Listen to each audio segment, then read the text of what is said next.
je suis très heureuse de pouvoir contribuer au développement de l'amélioration de la qualité de vie des malades qui ont été atteints de cancer.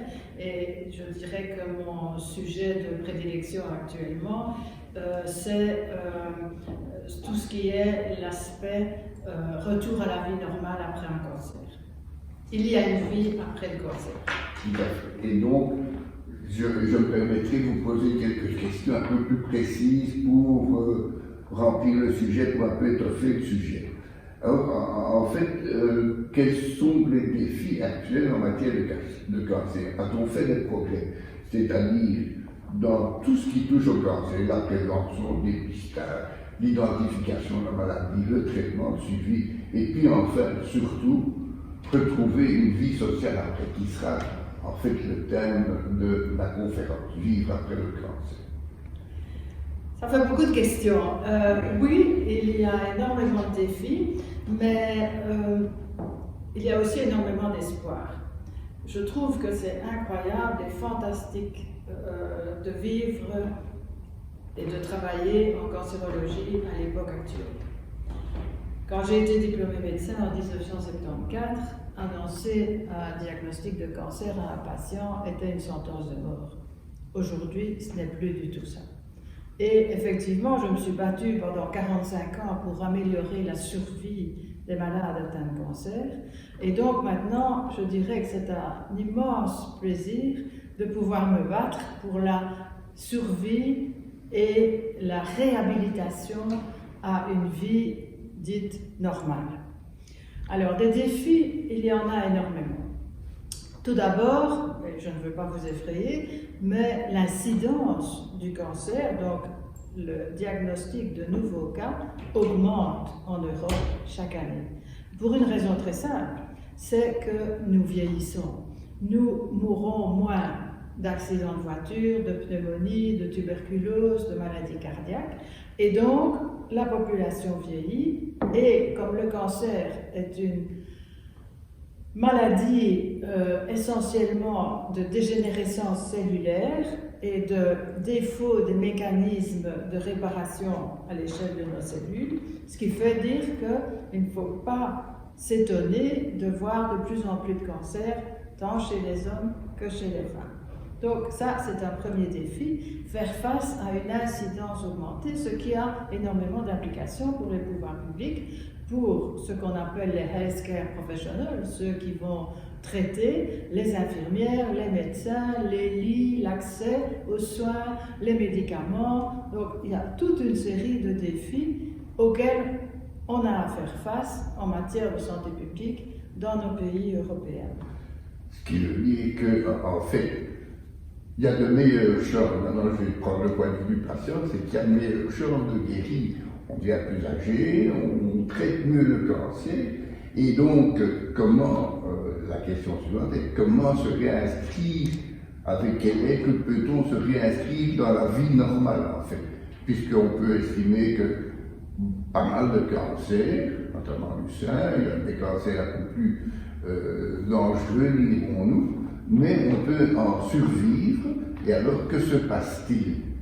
Comment peut-on se réinscrire dans la société? Parce qu'on est fiché, on va dire. Oui, c'est tout à fait vrai que le pronostic est fortement amélioré et c'est dû à de multiples facteurs, dont la multidisciplinarité, donc mettre ensemble des médecins de différentes disciplines, des traitements innovants, parfois moins toxiques, tout ça résultant à une augmentation très très importante et même de guérison. Donc je ne dirais pas une augmentation seulement de la survie, mais même des taux de guérison. Prenons l'exemple, et là ce ne sont pas chez les personnes âgées, mais chez les jeunes, les enfants, la leucémie chez l'enfant, le cancer du testicule qui est un cancer de l'homme jeune entre 20 et 30 ans, les maladies de Hodgkin, le cancer du sein. Donc il y a des tas de cancers pour lesquels nous médecins pouvons dire, après 5 ans de traitement et de suivi, vous êtes guéri, vivez votre vie. Et c'est là que parfois les ennuis commencent parce que le monde médical a évolué, mais la société n'a pas toujours bougé. Donc les employeurs, avoir un job, garder son job, avoir une promotion, avoir un prêt hypothécaire. On dit c'est très bien, vivez votre vie, on fait des études universitaires ou pas, on veut acheter son appartement ou sa maison, et là on est bloqué, coincé par les banques ou les assureurs, notamment pour l'assurance du solde restant dû, qui n'ont pas considéré les progrès réalisés dans les dernières décennies, je dirais, dans les dernières 10-20 ans, et ce qui font que, ou bien le malade est refusé pour avoir son prêt hypothécaire, ou il a accès, mais avec des primes faramineuses et injustes.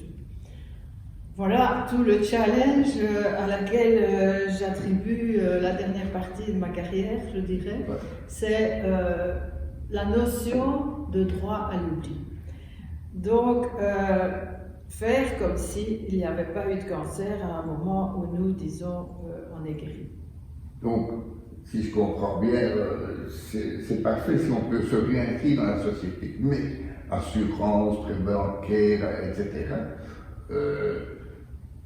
ils aiment autant, eux, ce sont des sociétés, je dirais, financières, et leur objectif n'est pas tellement de traiter les gens et d'améliorer leur santé, ils ont d'autres objectifs. Alors ma question suivante serait, existe-t-il actuellement une protection, je veux dire, légale qui permet aux patients d'un petit peu se défendre par rapport à une autre philosophie?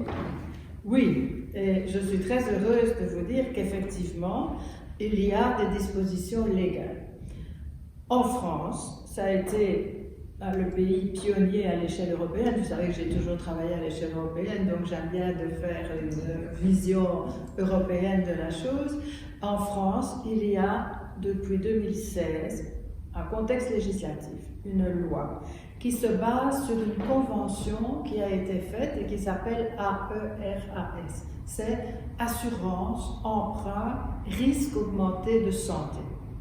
Et cette convention, qui a abouti à une loi, dit que pour un adulte qui a eu un cancer, qui a été traité, qui est considéré comme guéri, 10 ans après la fin du traitement, il ne doit pas déclarer à une assurance qui a eu ce problème de cancer. Vous savez que quand on sollicite une assurance, ou après, on doit remplir des papiers et éventuellement passer un examen médical, etc. Pour les enfants, donc quand une maladie, une leucémie par exemple, chez un enfant, le délai pour ne pas devoir déclarer à une assurance la maladie cancéreuse est de 5 ans. Pour les adultes, on peut considérer que 10 ans, c'est quand même long. Mais la beauté du système, et ce qui m'encourage, c'est que chaque année, grâce à des statistiques de mortalité collectées par l'Institut national du cancer français, l'INCa, il y a une table avec des exceptions à ces fameux 10 ans pour les adultes. Par exemple, des petits cancers du sein, des cancers de la thyroïde, des cancers purs de séminome, le séminome qui est le cancer du testicule, ça peut aller jusqu'à 2 ans. Et ça, c'est vraiment une avancée fantastique. Alors, forte de cette existence de cette loi, je me suis dit, mais si ça existe en France, pourquoi est-ce qu'on ne fait pas ça en Belgique ou pour toute l'Europe? Il n'y a pas de raison d'avoir une discrimination de n'importe quel citoyen européen. Si on voit que ça marche en France, ça devrait marcher dans d'autres pays européens. Et j'ai beaucoup travaillé là-dessus. Vous imaginez que ça veut dire consulter des banques, des assurances, des juristes, des politiques et un peu tout le monde de la société pour sensibiliser à cette problématique de discrimination, d'injustice d'accès à l'assurance et aux prêts hypothécaires. Et, bonne nouvelle, en 2018, la loi, une loi droit à l'oubli, similaire à la loi française, a été passée en Belgique et sera en application en février, donc vraiment maintenant, pour la Belgique. Cerise sur le gâteau, c'est qu'ils ont considéré la même table d'exception que la France. Donc, le principe de on ne réinvente pas la roue et que chaque pays va avoir une législation différente m'a l'air compromis et donc on est dans la bonne voie puisque la Belgique a pris les mêmes dispositions et on va voir comment tout ça va se mettre en route maintenant. C'est vraiment à l'heure actuelle en février. Troisièmement, le Luxembourg, en octobre 2019, donc c'est très récent, a signé la même convention de droit à l'oubli basée sur le modèle français et belge avec les mêmes exceptions et est en vigueur depuis le 1er janvier 2020. Donc maintenant, on a 3 pays, la France, la Belgique, le Luxembourg, qui travaillent dans ce sens-là. Mon travail actuellement est de faire accepter cela à la Commission et au Parlement européen pour qu'il n'y ait pas de discrimination. Il n'y a pas de raison qu'un Portugais, une Polonaise ou une Lituanienne n'ait pas accès à ce même droit à l'oubli. Et on est dans la bonne direction. On est dans la bonne direction. En ce qui concerne la France, la Belgique et le Luxembourg, il y a une toute petite différence.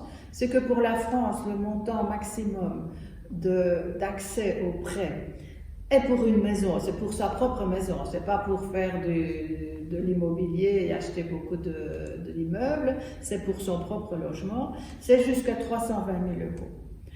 En Belgique, on n'a pas mis de montant, il n'y a pas de plafond. Et au Luxembourg, l'immobilier est beaucoup plus cher qu'en France et en Belgique, ils ont mis 1 million d'euros. Donc là, il y a des petites différences, mais bon, c'est pas ça l'essentiel.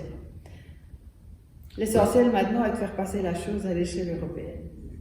En tous les cas, je vous remercie une petite question un petit peu personnelle. Comment pouvez-vous développer cette lutte, enfin, et essayer d'imposer cette vision des choses en Europe? Ça ne doit pas être évident du tout de trouver de l'aide, je veux dire politique, d'organes de pression. Comment on fait pour faire passer le message et bien l'étendre en Europe?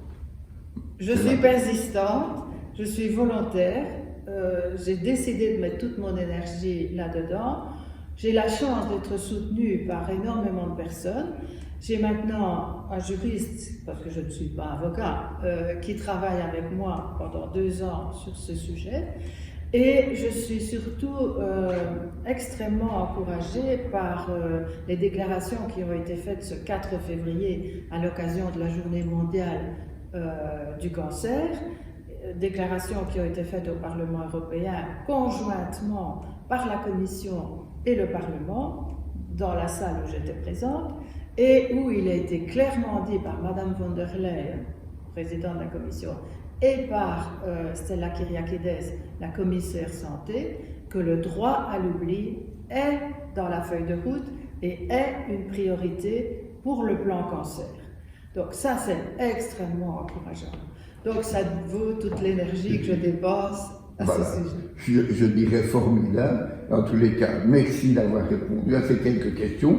Et alors, je donne personnellement rendez-vous comme président de l'association du cancer du poumon en Belgique francophone, un jeudi où les personnes pourront vous interroger un petit peu, poser des questions qui les perturbent ou dont ils voudraient trouver une réponse. Un grand merci et je vous souhaite bonne journée. Avec plaisir.